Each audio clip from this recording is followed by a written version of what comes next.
சின்ன முருகைய சிங்கார முருகைய சின்ன சின்ன முருகைய சிங்கார முருகைய கொஞ்சி கொஞ்சி தமிழ் பேசும் செந்தில் வடிவேலனவ கொஞ்சி கொஞ்சி தமிழ் பேசும் செந்தில் வடிவேலனவ சின்ன சின்ன முருகைய சிங்கார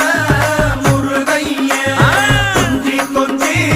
தமிழ் பேசும் செந்தில் வடிவேலனவ சுப்பிரமணிய சாமி என்பார், கார்த்திகேயன் என்பார், சுவாமிநாதன் என்பார், முக அமுதன் என்பார், பாலசுப்பிரமணியன் என்பார், கருணாகரன் என்பார், கதிர்காம கந்தன் என்பார், கதிர்வே